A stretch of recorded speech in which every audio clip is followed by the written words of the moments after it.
Don't blink. The 3 green eyes already blinking back from the brush belong to something that should be afraid of me, and yet the smallest is chewing my bootlace like it's a birthright. The locals call me a human hunter. Today the job description feels closer to kindergarten teacher with a hazard pay clause. Morri Vale is a lilac bowl of a world, a crater where braided cloud trees and glitter rivers try to convince settlers they move somewhere gentle. At the shuttleport, a placard warned, "Humans, do not feed," complete with a cartoon Terran stalking a picnic basket. I didn't laugh where anyone could see. They didn't hire me for my humor. They hired me for blink cats, long, low predators that hop sideways through space when you reach for them, leaving footprints where they haven't been yet. 10 colonists lost and a burrow too scared to let its hatchlings walk to school. So they called the monster from the stories and put a signature on the bottom. I followed heat residues and displaced pollen to a den smelling of milk, moss, and absence. Inside, 3 model juveniles tumbled over each other with the gravity of toddlers. One had a nicked ear, one clutched a dead beetle like a saint's relic, one had declared my boot a snack and was purring about it. My rifle scrambler coil hummed, keen to be useful. I thumbed it safe. I can aim at a threat. I cannot shoot a nursery. A municipal drone dipped through the canopy with bureaucratic cheer. Morri Vale Wildlife Charter, Section 22. It sang through my suit, projecting a holographic seal. As first sapient contact within the critical imprinting window, you are designated guardian pro tempore for Felis Morii juveniles. A tiny manipulator produced formula pouches like party favors. Please provide warmth, nutrition, and enrichment. Conservation Officer Arrival ETA, 47 hours. I blinked. You want me to babysit the things I was hired to cull? Terminology adjustment, juveniles. The drone said. Warning, juveniles teleport short distances when startled. As if on cue, beetle relic sneezed and vanished, reappearing upside down on a branch above me with an offended mew. The drone beeped approvingly. Demonstration observed. I'm supposed to be scary, I muttered, scratching nicked ear between the shoulder blades. He vibrated like a malfunctioning fan. You're making me nurturing. The problem had layers. If their mother was alive, she might be out hunting and return to find a human in her den. If she was dead, something that leaves 3 cubs crying under a sky like this is not a gentle thing. Other predators would drift in. Worse, the nearest burrow belonged to the Vrylans, scaled bipeds with feathered collars and a gift for panic. Their counselor had hired me with brisk desperation. You will be efficient, yes? She'd said. We know humans are motivated. Translation: they think fear is a tool you keep oiled. Fireworks cracked from the valley as their harvest parade began, a cultural choice that paired drums with glitter-filled gourds. The cub on my boot teleported into my collar at the first bang, warm and shaking. The other 2 stuffed themselves under my thigh and into the den, respectively. The drone's cheerful voice floated above the percussion. Suggested response: reduce stimuli, fortify shelter, provide sticks. Provide. Are sticks evidence-based enrichment? I asked. Yes, it said primly. I felt the gaze before I saw the owners. 3 Vrylans stood at the tree line, collars puffed, spark gourds hissing glitter. The elder in the middle held hers unlit. A dozen more peered from behind trunks, worried parents, angry neighbors, both. Human, the elder called. Step away from the nest. I lifted my hands, which mostly signaled please don't shoot in every language I've met. The cub tucked against my neck refused to budge. Wildlife Charter says I'm guardian pro tempore until your officer gets here, I said. If I leave, they panic. When they panic, they pop. Do you want tiny predators teleporting into your kitchens? They are monsters, someone hissed behind her. Our hatchery lost 2 brewmates. We were promised a hunter, not a nanny. They're babies, I said. I came to stop the kills. I still will. But I won't make 3 more orphans because a contract wants a headline. The elder's eyes were glossy obsidian. What's your plan, human? Keep them fed and quiet. Find out what happened to the adults. When your officer arrives, hand over 3 calm juveniles and a map to the killer. Simple sentences. People in crowds breathe easier when verbs are small. Traps, someone suggested. We have nets. The drone cleared its speaker. Traps are illegal near a nursery. Nets acceptable but inadvisable. Also yours are, glittered. Of course they are, I muttered, as another firework popped rainbow dust across the clearing. That was when the cub on my neck solved interspecies relations. It stretched toward the elder and, with solemn infant gravity, licked her knuckles. She flinched. The spark gourd in her other hand blurted a chromium cloud. All three cubs squeaked and popped like soap bubbles, reappearing attached to elder's sleeve, crouched on a younger Ryland's foot, and wriggling inside my jacket, respectively. For a breath we froze. Then the younger Ryland, a thin-faced woman with fear diffused by a very involuntary sneeze, laughed. The sound cracked her tension in two. She crouched, tapped the cub's nose with a careful talon, and got sneezed on again. Morri preserve us, the elder muttered, and despite herself a smile creased her crest. They are ridiculous. Let's keep them ridiculous, I said, not ravenous. She considered me with the expression leaders use when they realize every option left is weird. At dawn, she said at last, we bring meat, cloth strips, and sleeping stones. We will watch. If another hatchling is taken, you'll expect me to finish the job you hired me for. I finished quietly. I will. She nodded once, ritual neatness restored. Then we have a bargain, Hunter. The old title sat between us like a loaded tool. The crowd drifted away, shoulders unhinging. The drone booped my visor. Excellent community engagement, it chirped. Updated ETA, 45 hours. Progress, I said. The cubs discovered a stick. It was, by all appearances, the boss of them. Sparkle settled on my sleeves, on the rifle I wasn't using, on the den mouth like sugar frost. Music throbbed from the valley. The world kept trying for normal. I set up what fortifications I could, a screen of fallen branches to soften light, strips of my spare shirt tied into braids for tug-of-war, rocks warmed by my body heat tucked into the nest. The cubs learned quickly that my palm meant calm and food meant patience. They learned my voice, too. I don't know what they heard in it, steady heartbeat, maybe, but they leaned into it like a tide. Between the bangs of celebration, I listened hard for other sounds. There is a noise hungry things make when they think the night belongs to them. It is mostly silence arranged with intention. I caught ghost hums at the edge of hearing, a displacement like air remembering different coordinates. Adults. Maybe. Or something scarier. Blinkcats don't usually abandon nurseries. Something had taught them fear bigger than me. The drone recorded, oblivious to the way every hair on my arms prickled. Noteworthy telemetry, it said. Spatial shear residuals increasing by 0.16. Direction? Valley mouth, it said. Where your settlers built the hatchery. Of course, I said, and checked the rifle, not to shoot but to reassure the part of me that likes options. You have any pull with the council? I can issue advisories, it said cheerfully. They rank just below weather and just above recipes. Issue 1, I said. Tell them to keep kids indoors tonight. Quiet locks. Lights low. Done, it said, and almost sounded proud. Purple darkness threaded the den. The cubs yawned like small black holes. I sat with my back to the entrance, so whatever arrived would meet the thing the posters warned them about before it met my charges. The idea that a town had made a cartoon of my face would have been funny any other evening. Tonight, it felt like a promise I might have to keep. From the valley, under drums and glitter and voices practicing bravery, something answered my listening with a sound that bent the spaces between trees. The cubs pressed closer. I let a low song fall out of my chest the way you calm colts and frightened children, and waited for trouble to show its teeth. Everyone swore the dark feared humans, until the dark came to bargain for the cubs in my arms. Sleep never showed. The den rose and fell with 3 warm bellows against my ribs. Parade drums dwindled, glitter drifted. The drone whispered advisories.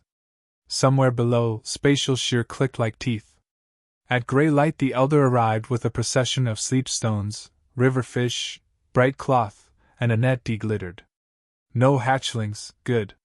We brought meat, she said, eyeing the cubs as munitions. So do I said. Any adult blink cats? Tracks, but wrong, said the thin-faced woman from last night. Footprints where soil hasn't turned. Bark that bleeds forward. Not theirs, I said. Something is copying them badly. When it can't place itself, it chews the edges of where and when. That's the shear. That's why adults abandoned a nursery. The hatchery sits at the valley mouth, the elder said. And the easiest target in Morri Vale, I answered, is a roomful of sleeping children. What do you need? She asked, reclaiming formality. Quiet. Trust. And your parade gourds. Her crest rippled. Gourds. Sound with glitter becomes scattered dye. If something misplaces itself, dust will catch on the shear. Keep the cubs fed and sleepy. I'll build a lure. Near the hatchery? No, I said, glancing at the cub chewing a fish skewer like a cigar. Bring the hatchery here. The drone packaged it. Simulate hatchery scent heat lullaby, to divert borrower. Risk, guardian is bait. We can pipe sleep songs, a younger Vryland said. I have a repeater. Perfect, I said. Set it in the clearing south of the den. I'll string gourds on a trip line, dust the area, and tune my scrambler to fake the hatchery's hum. If it wants babies, it will test the picture. When it does, glitter shows edges. You alone? The elder asked, gesturing at my chest where 3 noses had lately been parked. I'm attached enough to do it right, I said. Keep them here. If I don't return, you've got 3 calm juveniles and a very angry story from my union. We have unions for this? The thin-faced woman muttered. We should, I said. We worked with quick, tidy hands. Cloth braided a boundary, gourds hung at knee height, the repeater hummed a lullaby. The drone measured shear. I dusted myself with glitter. The cubs watched, bellies round. When Beetle Relic tried to follow, the elder blocked him with a leaf fan and a stare that brooked no toddlers in ambushes. It will come, the drone said. Sheer peak approaching. It's listening, I said, and thumbed the scrambler on. Space acquired a headache. Heat plates warmed, stones glowed gentle. The picture was nearly right: sound, scent, heat, cradle noise, glitter. It arrived like a shuddering breath. Air dented inward, and glitter haloed an absent shape, the outline of a big cat, then a smear with too many joints. Gourds burst as pressure tripped them, painting the silhouette. It half-stepped into our place like a dancer offbeat with reality. Where paws landed, prints appeared before ground mulched. Where shoulders rolled, bark stretched for a weight that had been there minutes ago. Under iron and mint I caught sterilizer, synthetic milk, polymer, hatchery. You've been inside, I whispered. You learned on subtitles. It turned toward me the way a photograph turns. Under glitter, its surface tried on forms: cat, human, Vryland, null. Not your brood, I said, and pitched a sleeping stone. The hot rock warped sheer. The creature flickered. For a heartbeat its course stopped pretending. It wasn't a who. It was a when, an appetite harvesting juvenile movement patterns and predicting prey from juvenile cries. Someone taught it to hunt futures by practicing on nurseries. My stomach went cold. Who built you? I asked uselessly. It lunged. The world shutter clicked. I met it mid-stutter, stepping into the fraction of a space blinkcats leave when they pop. I jammed my scrambler into the seam and pressed the opposite of a blink, a hold, sticky and brutal. It shrieked. Gourds detonated. The clearing became a snow globe of knives. No! The elder shouted, and the Vrylands hit the repeater's maximum and sang. The creature faltered, jittered, briefly became a terrible origami of lost travel plans, and Nick Ear teleported in and bit its ankle. Absolutely not, I said, grabbing the cub and stuffing him into my jacket. He fought like laundry. The creature reached. For an instant, a long jointed limb brushed my shoulder, and I saw the hatchery, empty cots, a spilled formula bag, a maintenance latch left sloppy, a shadow told to solve hunger by looking in cribs. Back, I said, and they listened. The hold failed. Physics hates ultimatums. I needed something new, and remembered the parade. Hit me, I told the thin-faced woman, stripping my jacket so the cub dropped into my arms. With glitter. She didn't hesitate. The gourd burst, stippling me, the scrambler, the air. I lunged into the creature's partial body, coating its knot there with particulates my suit could charge. The drone found the frequency and ramped a field, not a hold, an anchor. Everywhere glitter touched, reality got reminders of where to sit. The creature bucked, tried to move into yesterday, found me, found now. It chose to move through me. Mistake. Humans are stubbornly here. It tried to ride around me and hit the refusal baked into bones evolved on one loud, sweaty world that doesn't reward vanishing. For an instant, our shapes argued. Then it tore free, leaving a smear of possibilities like a slug trail in mirrors, and fled toward the valley. Hatchery, I said, coughing glitter. It knows the real song. We warned them, the elder said, crest rigid. Then we'll change the recipe, I said, scooping beetle relic as he popped to my shoulder. We go now. Guardian, the drone said. Sheer surge is moving fast. So are we, I said, and ran. Human glittered, 3 cubs trying to fit inside my shadow, town voices rising, after a thing that hunts the future by misreading lullabies. The hatchery doors were open when we reached them, swinging like lungs that couldn't decide whether to breathe or choke. The scent hit first: ozone, singed polymer, milk powder, and something wrong with gravity, as if the floor had been reminded of the sky and started missing it. The cubs hissed, for slicking backward along their spines. They knew that smell. They'd been born into it. Lights stuttered along the corridor. Every time the emergency lamps blinked, the world rearranged itself, consoles turned to outlines, murals stretched like wet paint, air hummed between beats. The drone's sensors overloaded with static. Shear saturation critical, it reported, voice oddly hushed. If it reaches point 9, this region will collapse into non-coordinate space. Meaning? I said, stepping over a half-eaten data cable that pulsed like a worm. Meaning the valley will fold. Permanently. The cub on my shoulder squeaked once, then vanished into my pack, self-preservation done right.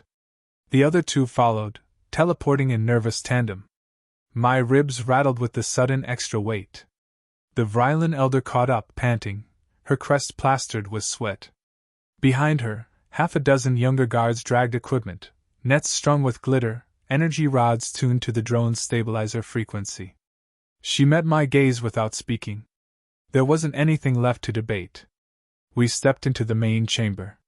The creature had rewritten the room into a mockery of comfort, rows of cribs, each holding a perfect projection of a hatchling sleeping peacefully, lullabies whispering through air thick with shimmer. But the smell of iron made the lie rot in seconds. It's feeding, I said. Every loop it plays rewinds time just enough to sample another second of peace. It's eating the idea of safety. Can you stop it? The elder asked. If I can make it remember fear. The drone spun nervously above us.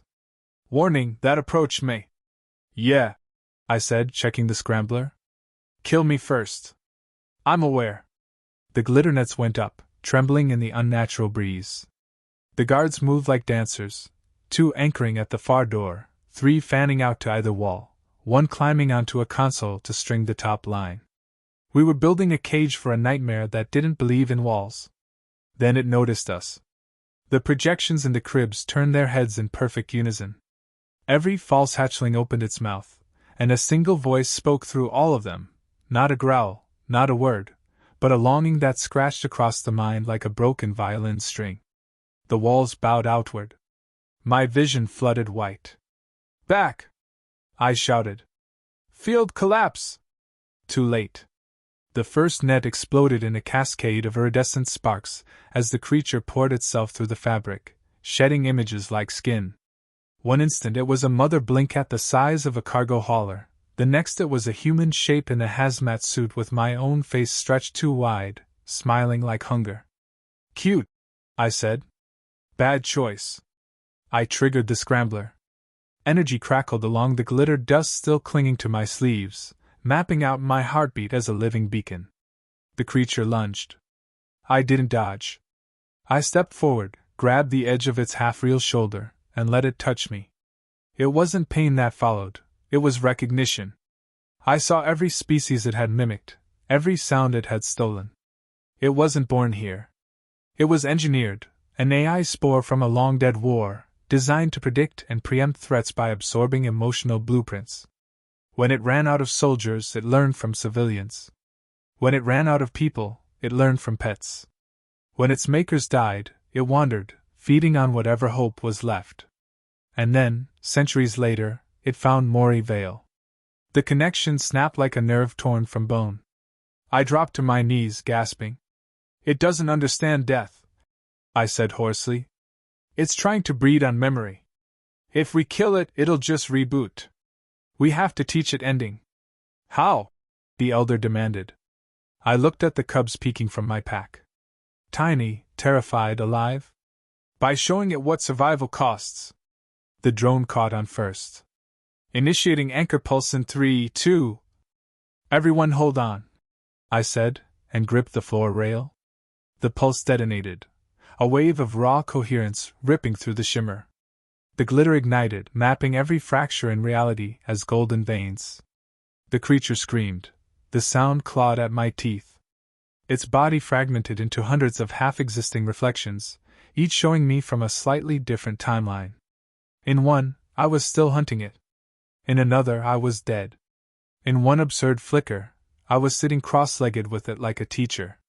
Pick one, I muttered, staggering to my feet. Pick the world where you stop running.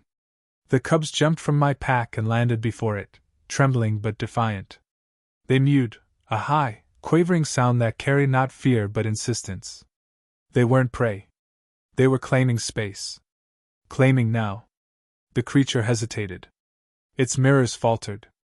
In every shard I saw hesitation become recognition, something deep in its borrowed instincts finally matching that sound to a meaning it couldn't consume. I lunged forward and slammed the scrambler core into its chest. Then learn this, I said, and flipped the polarity. Light imploded. For an instant, the universe forgot its lines. Every sound reversed itself, thunder turning inward, heartbeat drawing back like a tide. When color returned, the hatchery was whole again. The projections were gone. The cribs were empty, clean. The smell of iron had vanished. The creature lay in the center, small now, barely bigger than a blinkcat cub, its surface smooth, shimmering softly like cooling glass. Its eyes blinked once, then closed. Is it dead? Whispered the thin-faced guard. No, I said. It's remembering how to stop. The elder stepped closer, still wary. And the valley? The drone scanned. Shear levels decreasing. Structural integrity 98%. Collapse averted. Cheers threatened to break out, but exhaustion won first. We all sank where we stood, glitter and ash coating every inch of us. Then, from my lap, Beetle Relic sneezed, loud, indignant, alive. His siblings echoed him like a chorus of squeaky instruments. The tension cracked. Laughter rolled through the chamber, wild and relieved. The elder looked at me over the chaos, crest trembling. You humans, she said. You terrify the dark by teaching it to rest. Trade secret, I said, half smiling, half dead on my feet. But maybe next time, we start with lullabies instead of bullets. Outside, the dawn finally climbed the crater's rim. Light spilled through the half-shattered roof and scattered across every surface, turning glitter into stars. The cubs blinked at the glow, and for the first time, I thought maybe they weren't the only ones learning how to belong. The silence after saving a world is the loudest thing you'll ever hear. I woke up under a new sky, same valley, but it felt like someone had polished reality overnight. The air tasted clean, the sun came through the hatchery roof like it finally trusted the place again. Beside me, 3 blinkcat cubs snored in a tangled pile, twitching in dreams that probably involved too many sticks. My armor's diagnostics blinked green. My heart rate did not. Guardian pro tempore. The drone chirped, startling me. Conservation officer arrival, confirmed. ETA 30 minutes. Evaluation protocol initiating. Great, I muttered. I can fail a parenting exam now. The Vrylan elder approached from the doorway, robe torn, eyes bright with sleepless pride. Behind her came the young guard who'd hurled the glitter, carrying a steaming pot that smelled like burnt nectar and caffeine's mean cousin. She handed me a cup. We call it Dawn Brew, she said. Tastes like regret, but keeps you vertical. I sipped. She wasn't lying. They tell me the creature's body is stable, the elder said. It hasn't moved. The drones are recording, your glitter has crystallized into something permanent. The cubs keep visiting it. I looked toward the far corner where the former predator lay, still, translucent, almost beautiful.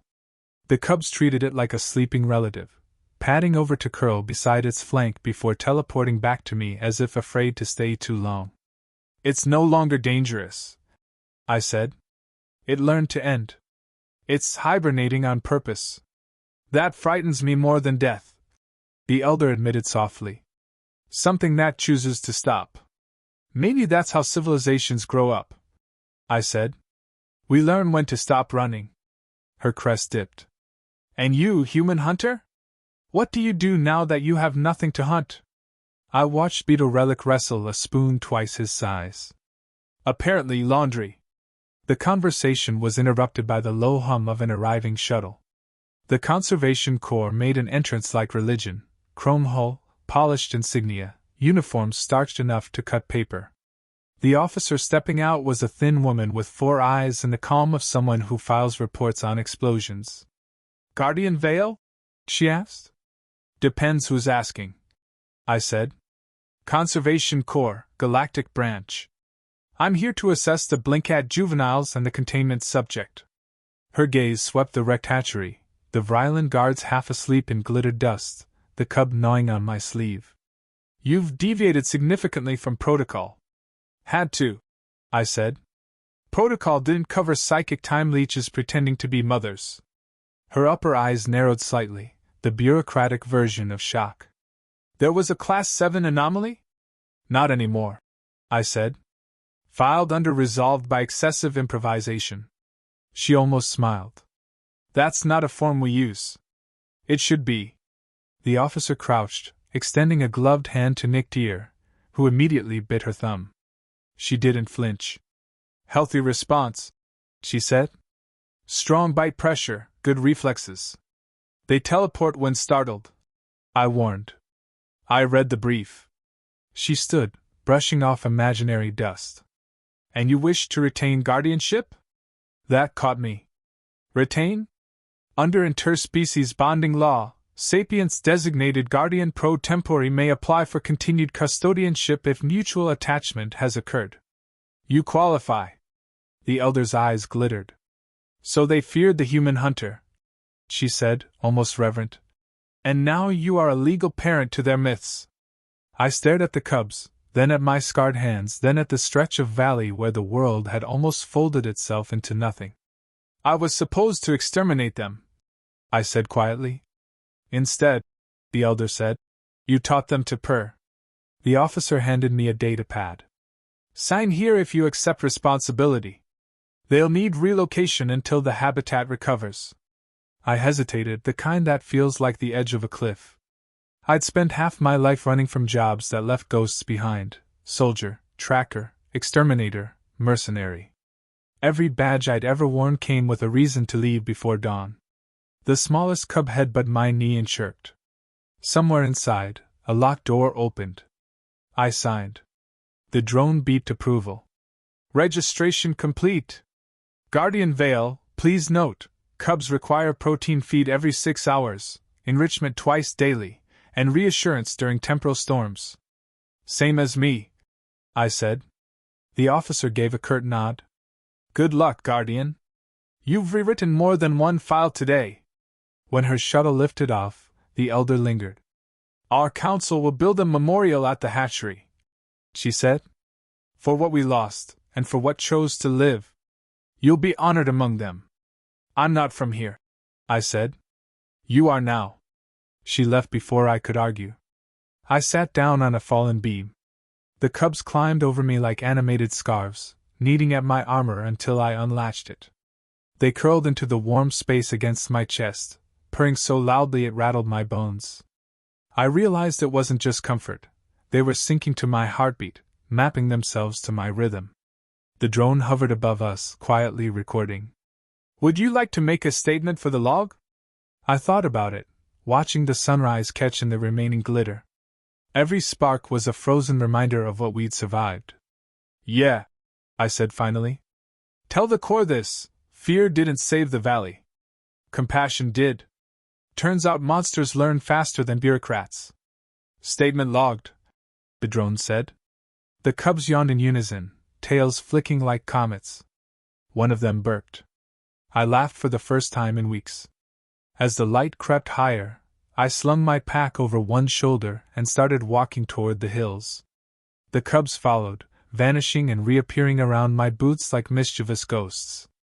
Behind us, Morri Vale shimmered with new color, proof that even fractured worlds can heal if someone stays long enough to care. I looked down at my unlikely little family and shook my head. They feared the human hunter, I murmured, until he became their cub's guardian. The drone recorded the line automatically, tagging it as title recommendation. For once, I didn't argue.